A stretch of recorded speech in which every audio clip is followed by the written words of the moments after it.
Akitaniako kostalde osoan gerla denborako bunkerrak ikus litezke oraino.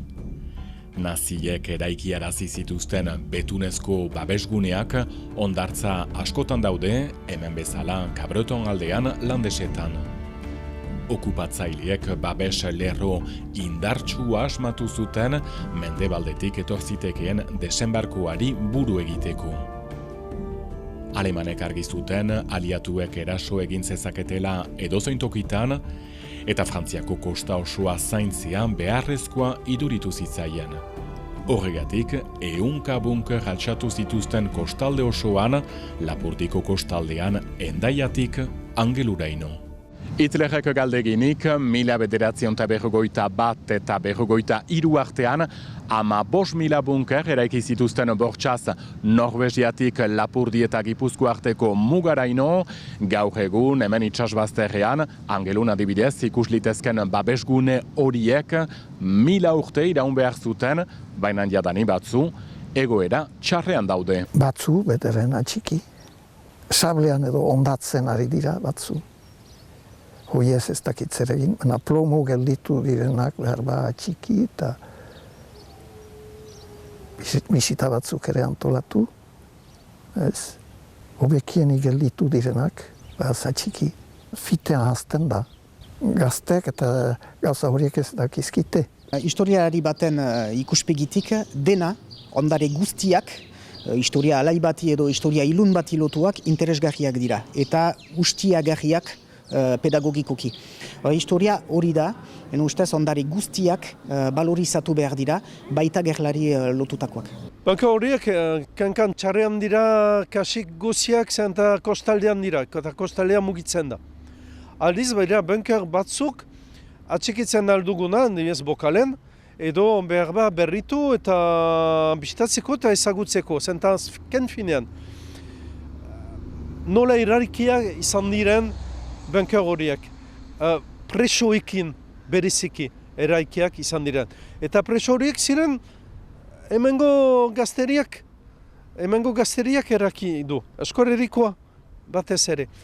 Edo presoak edo bortxatuak ziren eraikitzeko bunker horiek. Eta pixka bat horratzeko jende horiek ongilitzateke bat edo bi edo hiru zaintzea eta atxikitzea.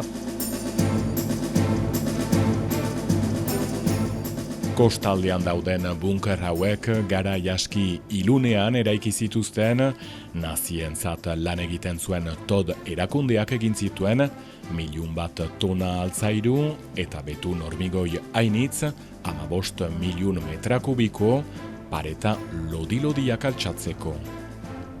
Langileen artean voluntario batzu bai, baina gehienak presoak, bortxaz, tartean ere juduak, edo Espainiako errepublikarrak.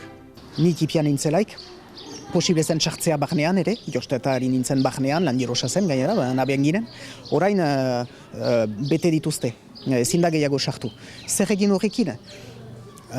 Ustez, balitake, bai, aukera, aurrer esplikatzeko zer zen toten dinamika hori hor Europa nazia babesteko nonbait, inbasio batetik, balorapen hori gogoetagarria da, ezartzen aldira, ondare plaka batzu erraiteko, beto, horiek blokozak ziren, ez ditugu berriz idekiko landierosak baitira, baina jakin zazue hori gertatu dela, zergatik, eta zergatik ere momentu batean, desagertu diren etxi, eta hori dena, horrek denak, Donibane Lohitzone kokatzen du baitu Europaren testu inguru orokorrago batean.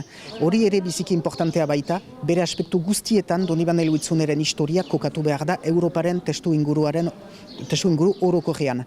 Ez gira sekulan isolatuak izan, bai gerla giroetan eta baita ere giro baketsuago batzuetan. Hor gira numait ondare naturalean eta biztan dena zaindu behar direla eta asmatu ere toki horietarik asmatu lehenik jendek ezaku ditzaten toki gauza horiek historioa ere ezaku dezaten.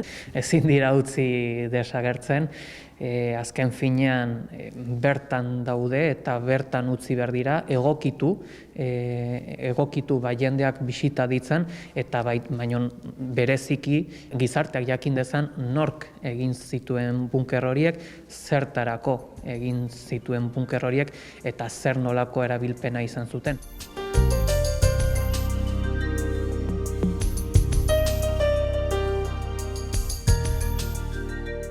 Euskal Herrian lurrazpian eraiki zituzten 6 lan handietatik 4 miarritzen daude, Euskaldunen kostan ikus daitezke, eta bertzaldean dagoen bunker hau.